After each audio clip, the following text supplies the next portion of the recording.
Hello and welcome to my channel. I'm Michaela Peters, or Mikaela Peters as they say in Finland. And today I think I'm going to talk about how I even ended up in Finland. So I actually have my whole other account, which is mostly me, just a talking head, which has gotten a lot of traction somehow. I probably need to start being more interesting and showing more videos and pictures and all of that, but I'm not sure how much that's going to happen right now before I technically end up um, like having a kid and stuff like that. Also, I really want to say how much I love that there's already a lot of support on this channel from women, probably because I'm talking about baby stuff, so that tends to go that way. It's funny because I told the story on my other channel, but I was in Lappeenranta and somebody actually approached me who knew me from YouTube, and it was a woman, so I was like, yay, there are women watching my channel, because they're sort of notoriously this. It's not necessarily an issue. I think it's really the nature of YouTube. Apparently, there tend to be more men on YouTube, whereas women are more on Instagram and TikTok and all that. So, probably if I want more women, I need to go over there, which kind of makes sense because if I think about myself, I probably have historically spent more time on Instagram, not necessarily TikTok, and a little bit less on YouTube. YouTube is more like I'm cooking and I want something to listen to, and it's like podcast style. Somebody today also told me I should try a podcast, but that can be a later thing. Anyway, I think today I want to talk more about how am I in Finland, why am I here, because these are all really good questions. Although nobody has asked them yet, I figure it's kind of good to talk about since the whole premise of this channel is talking about my life in Finland. Now, I first came to Finland in 2021, nice and ripe during COVID. It was actually pretty interesting. I had gotten a third dose vaccination here, which was rather convenient for traveling around the EU. We didn't really have that QR code thing in the US. We just had this paper card, and there were all these people who didn't want to get vaccinated, so they're trying to get fake paper cards because, in the US, people don't really trust the government as much as they do in Finland. So that's kind of an interesting thing to share. But anyway, I wanted to travel, so I got vaccinated as soon as I could, and then I immediately started traveling again. And I went to Kyrgyzstan for 3 weeks, and then I came to Finland. And then I kind of stayed in Finland until things calmed down a little bit. I did travel a little bit during the time, I went back to the US, and I had to go through Germany. That's a whole story in of itself. And I had also gone to Italy when things were still crazy, and then that was 2022, and then it had already calmed down finally by that fall, so no more stress about that. But it was a pretty weird first year in Finland, not gonna lie, mostly because of the whole COVID situation. We also went to Norway, and I guess we technically need to be vaccinated for that. And I'm trying to remember, I think I got vaccinated because I was going back to the US, and it was possible, even though, I was pretty fresh and new in Finland. I'm trying to think if I had a bank account by then. So there was all that. Yeah, one of the problems of today was that I went to S Bank and was trying to get my banking papers because I have no idea where they are because I've moved a couple times since I've gotten them.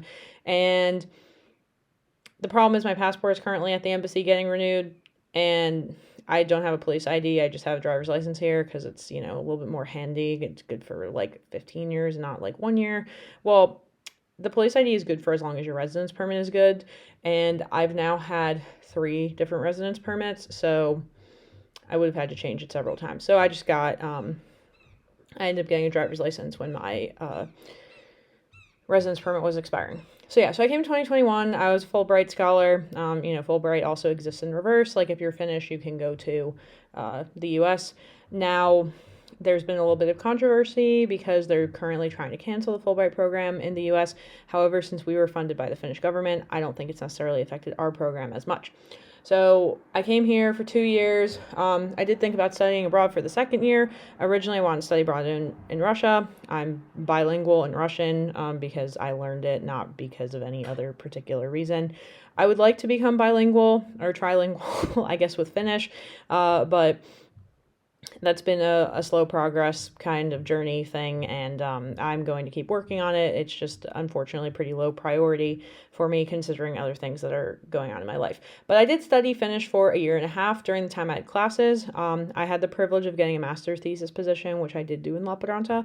But then I went back to the US for some time, and prior to leaving, I renewed my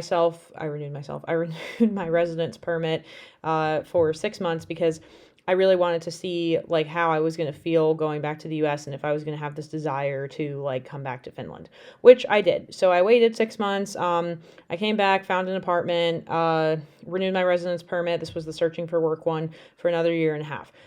Continued searching for work, was able to successfully get into a PhD program, although I'm still unfunded. Currently looking for funding opportunities. I actually need to finish applying for one right now. And, yeah, that's kind of where I'm at with that. So, the biggest issue that a lot of international people talk about is the job opportunities here. I feel like if I wanted to just get a job, I would probably have to move to Helsinki. I don't really want to do that. I really like Lappeenranta.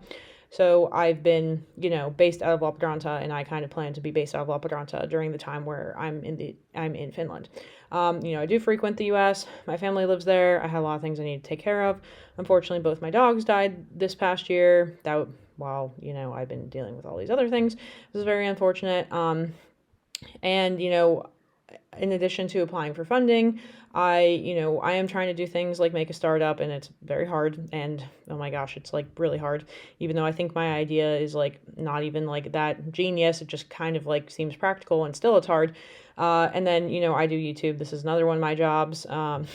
And then like, I've worked a couple jobs in the US, and I'm currently also trying to start selling insurance in the US because it's a pretty good like freelance gig kind of thing. So, this is the very American mindset. You can't just like sit around and do nothing. And unfortunately, I have, spent time in between Finland and the US over the past couple of years, which has contributed to this. So, I've been thinking a lot about how, like, there is this whole issue of international people come here, they use the education, if you will, but then there's not really a clear-cut way for them to stay and get a job and contribute back. Like, in fact, I was really thinking about, like, whether, because here's the thing. In Lappeenranta, you have LUT, right? Like, it's a tech university. And part of me is like, could you make this like a mini tech hub? Now, obviously, it's not my responsibility to figure all those things out, but I really did have this thought today, because they've been trying to do that with different places in Texas, for instance, and getting it out of California. And I just wonder to what extent you could start developing some of these smaller metropolitan areas, especially that have universities, to be able to attract international talent to stay for longer. Like, when you go around the city center in Lappeenranta, there are so many empty stores. And I'm like, what if you just made that an office building and made it a remote site for, I don't know, KPMG or something? So this is something I've been thinking a lot about because I'm American. I don't really know what else to say.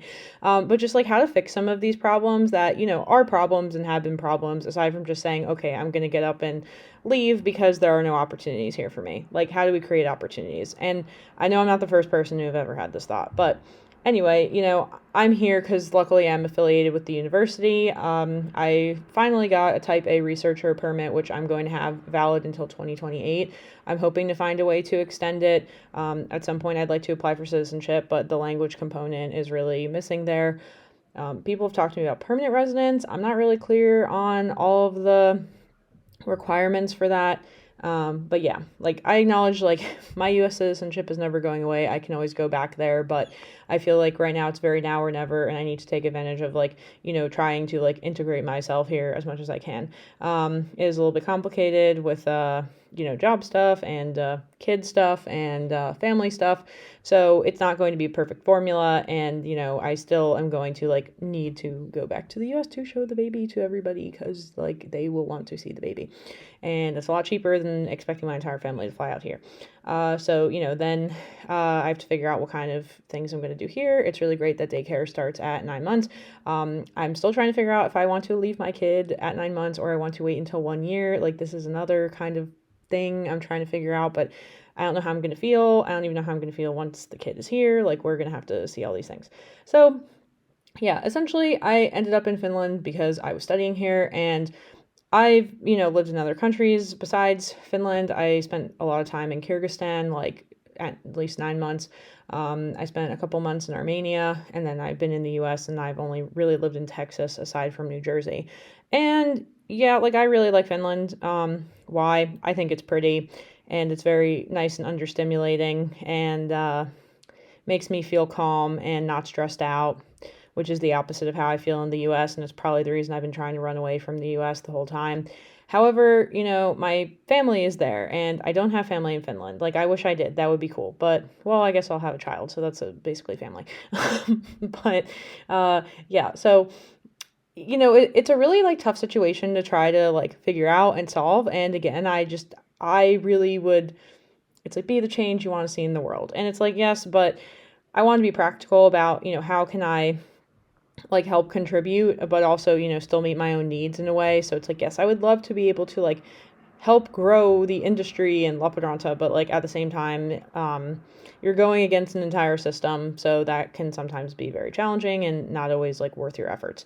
So I don't know. But I'm, like very happy I've had this opportunity. I've also gone through a lot of struggles living in Finland, and maybe I can kind of talk about that on this channel because it is a lot of what I talked about in my previous channel. But some of the like loneliness and adaptation challenges as an international person, being in Finland, making friends, and in general, Finland is just such a different country than like most other countries. So there are like so many things to adapt to. So yeah, that's going to be everything for today. And feel free to ask questions in the comments below. I try to like respond to some of the comments in some of the videos. Oh yes, and thank you for the people who commented at me with what's in the baby box, like explaining some of those things, because I have not yet looked at the FAQs for some of that. So I'm like, oh okay, like the thermometer being for bath water, I wouldn't have known that. So thank you. Yeah. And some of the other stuff I'm trying to remember, but that one really like it kind of stood out to me because I was like, really interesting. Okay. So yeah, that's everything. Thanks for your time and attention and continued support in my channel. I am going to try to monetize this channel. So yes, you get the annoying ads. I'm sorry about that. And so in case you don't know, just like, cause this might be interesting. And, with my first channel, I monetized it in about a month. I don't know like what this is going to look like, cause I do have a crowd already following me over from that channel. But I need like 1,000 subscribers, and right now I'm at 2 something, and then I need 4,000 watch hours, and right now I'm at 700. So yeah, I think that it's possible. But again, I want to hear what content you want, and so like please let me know the questions that you would like to hear answered from me in terms of that. But otherwise, I'll keep sharing my experience and things that I think are already interesting or would be relevant. And then, also once I have the kid, I can talk more about that experience. Ugh, sounds really scary, actually, to be on the other end of that. Then I'm just going to have a crying baby constantly in the background of these videos, and it will be pretty funny. Not funny, maybe sad, but whatever.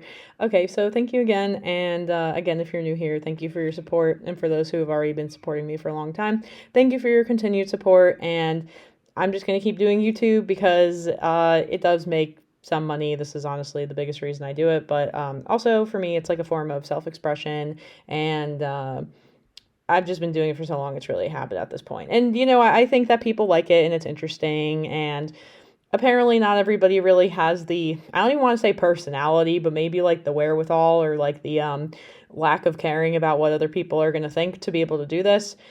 Yeah, you just get to a point where you just like are like whatever. And I think I went through a lot of things in the past few years that made me a lot more like whatever. So that's where I am now. All right. Well, thank you again. And until my next video. Bye.